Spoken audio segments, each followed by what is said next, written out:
এই যে শাড়ি তৈরি হচ্ছে।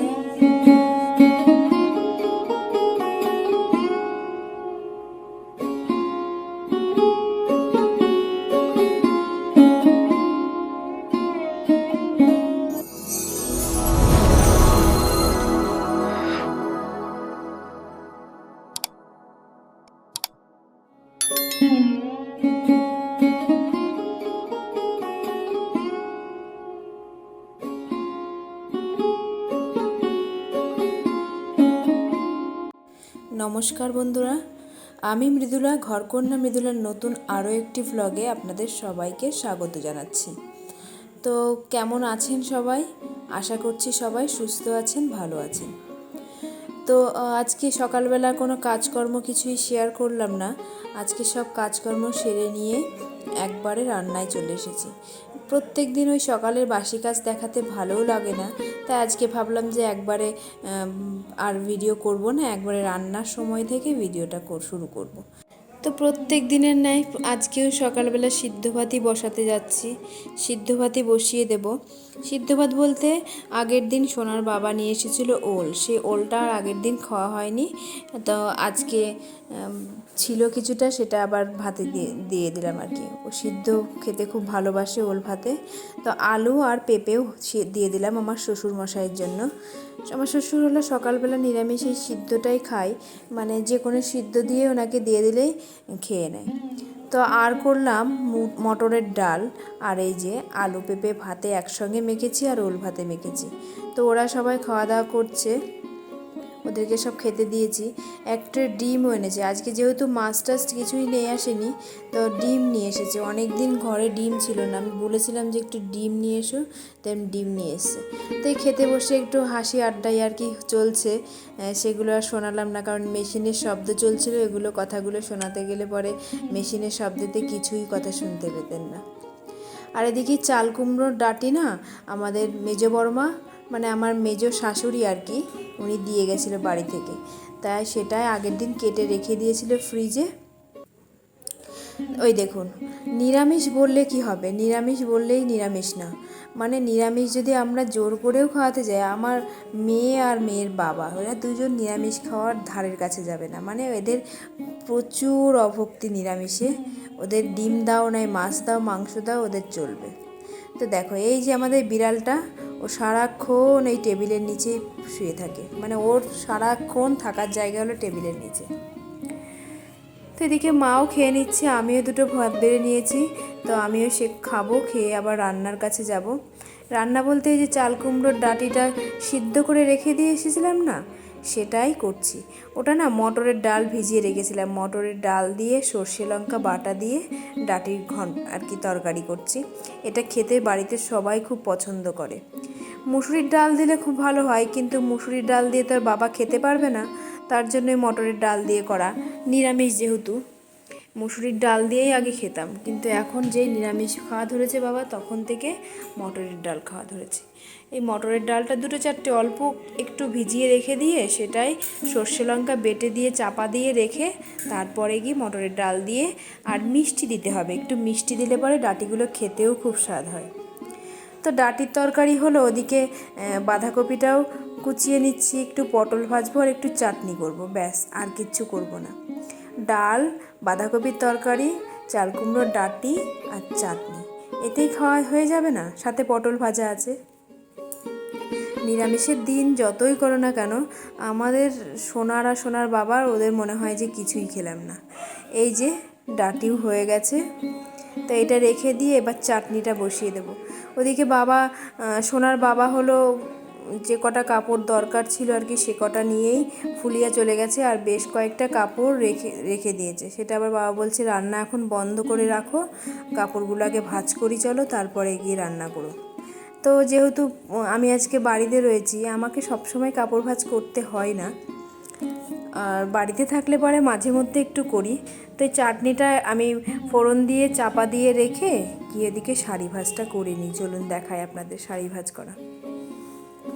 এই যে বাবা সব শাড়িগুলো শিলা কেটে একদম পরিষ্কার করে রেখে দিচ্ছে, তা আমাকে বললো যে আমি পরিষ্কার করছি, 10-12টা শাড়ি, পুরো 10 মিনিট সময় লাগবে, তার বেশি সময় লাগবে না।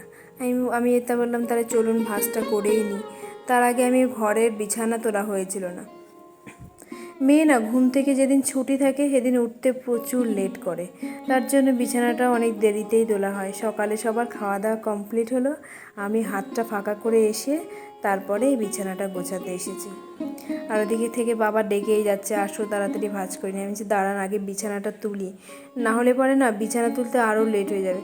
আর বাড়িতে যদি ফট করে একটা লোকজন ঢুকে যায়, দেখবে যে বাসি বিছানা পড়ে আছে, সেটা দেখতেও বেশ খারাপই দেখায়। তার জন্যেই তাড়াতাড়ি তুলে নিই। সোনা যদি ওর ঠাম্মির কাছে ওই ঘরে থাকে তখন আমার বিছানা সকালবেলায় উঠে যায়, আর আমার সোনা যদি আমার কাছে এখানে এই ঘরে থাকে তাহলে পরে আমার বিছানা তুলতে অনেকটাই লেট হয়ে যায়। তো চলে এসেছি বাবার কাছে এখানে কাপড় ভাঁজ করতে। কাপড়গুলো বেশ কয়েকটাই, মানে 10-12 পিস মতন ছিল।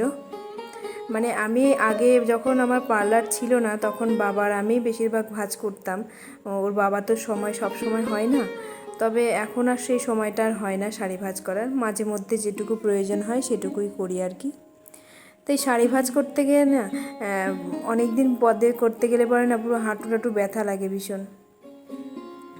তো কিছু করার নেই, বাড়ির শাড়ি ভাঁজ তো করতেই হবে, তাই না? বাড়ির কাজ, এটা তো আর না করা যায় না।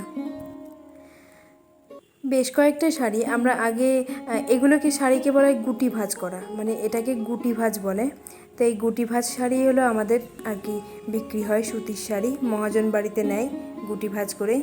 মানে গুটি ভাঁজ করেই সব শাড়িই বিক্রি হয় আর কি। আওলা কাপড়ও বিক্রি হয়, আর এরকম মার করা শাড়িও ভাঁজ করেও বিক্রি হয়। তো ঝটফট বাবার সঙ্গে শাড়িগুলো ভাঁজ করে নিচ্ছি। ওদিকে মেয়ের দুরন্তপনাও শেষ নেই, মেয়েকে ডেকে ডেকে আনতেই পারছি না, কোথায় গেছে। ও আবার সেই জ্বরটা একটু কমেছে, ও আবার একটু পাশের বাড়িতে বলছিল যে যা একটু খেলা করে আসি। তো খেলা টেলা করে বাড়িতে এসছে। এবার আমি ওকে বকছি যে তুই এতক্ষণ কোথায় ছিলিস, স্নান করা লাগবে না? আর আমার এই শাড়ি ভাঁজ করা দেখলেই ও আমার কাঁধে ঘাড়ে উঠে পড়ে। ওই দেখুন অবস্থা দেখেছেন, মানে শাড়ি ভাঁজ করা দেখলেই মানে ঘাড়ে উঠে এরকম ঝুলে থাকবে, মানে এত পাগল। দেখুন কি অবস্থা, খুব বারণ করলেও তাও শোনে না। যখনই আমি শাড়ি ভাঁজ করতে যাই তখনই আমার ওই পিঠের উপর উঠে শুয়ে থাকবে। মানে ওর খুব ভালো লাগে, ওর বাবার কাছে করতে পারে না, বাবা বকা দেবে। আমি শাড়ি ভাঁজ করতে বসলে পরে ওরকম করে।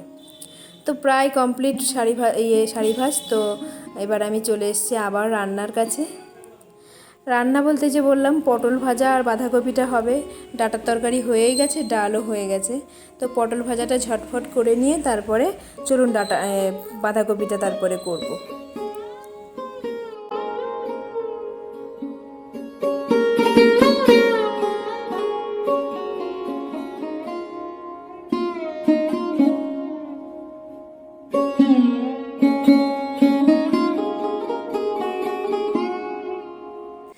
তো যে যেখান থেকে আমার ভিডিওটা দেখছেন যদি ভালো লাগে তাহলে একটু লাইক করে কমেন্ট করে পাশে থাকবেন, আর নতুন যারা আছেন তারা কিন্তু সাবস্ক্রাইব করতে ভুলবেন না। তো এখন বাজে প্রায় 2টো, এখন হলো আমাদের মেশিন বন্ধ আছে, সবাই কারিকাররা বাড়িতে গেছে খেতে। ভেতরটা পুরো অন্ধকার।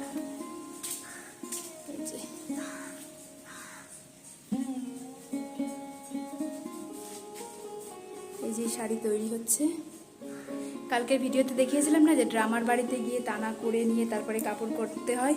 তো টানা বলতে ড্রামার বাড়িতে গিয়ে দেখাচ্ছি দাঁড়ান।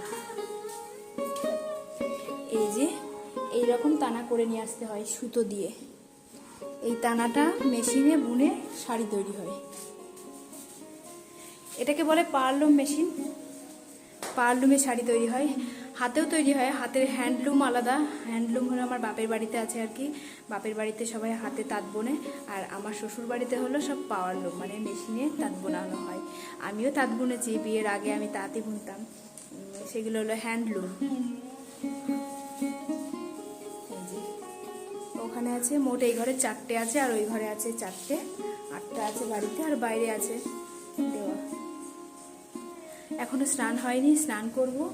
স্নান করে আর 2টো জামা কাপড় আছে সেগুলো কাচবো, কেচে নিয়ে তারপরে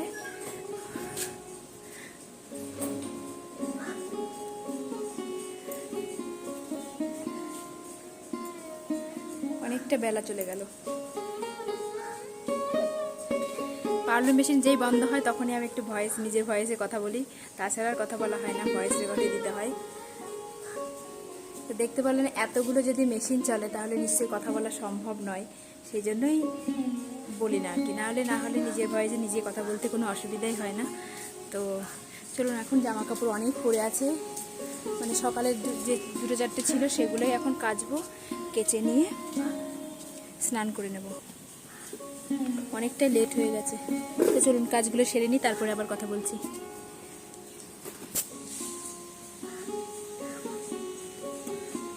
আমি আপনাদের সঙ্গে কথা বলতে বলতে সোনার বাবা আমার মুখের দিকে তাকিয়ে হেসেই যাচ্ছে, তাই আমি কথা বলতে বলতে হেসে ফেলেছি। মাঝে মধ্যে না খুব ওরকম মানে হাসে আমার কথা শুনে, ভাবে যে কী বলছে পাগলের মতন, কিন্তু পাগলের মতন নয়, আমি তো আপনাদের সঙ্গে কথা বলি, তাই না? তো আমার কাচাকুচি কমপ্লিট করেছি, করে নিয়ে জামা কাপড় কটা মেলে দিয়ে স্নান করে নেব। অনেকটা লেট হয়ে গেছে, সবাই খেয়ে নিয়েছি, শুধু আমি আর আমার মেয়েই বাকি। তো স্নান ধান করে এবার সোনাকে আগে খাইয়ে তারপরে আমি খাবো। তো এই তো সোনাকে খাওয়াতে বসে গেছি, তো আমিও খেয়ে নেব। তো আজকের ব্লগটা আমি এই খাওয়া দিয়েই শেষ করছি। তো আপনারা একটু পাশে থেকে লাইক, কমেন্ট এবং সাবস্ক্রাইব করবেন। আবার একটা নতুন ভিডিও নিয়ে আপনাদের সঙ্গে দেখা হবে পরের দিন।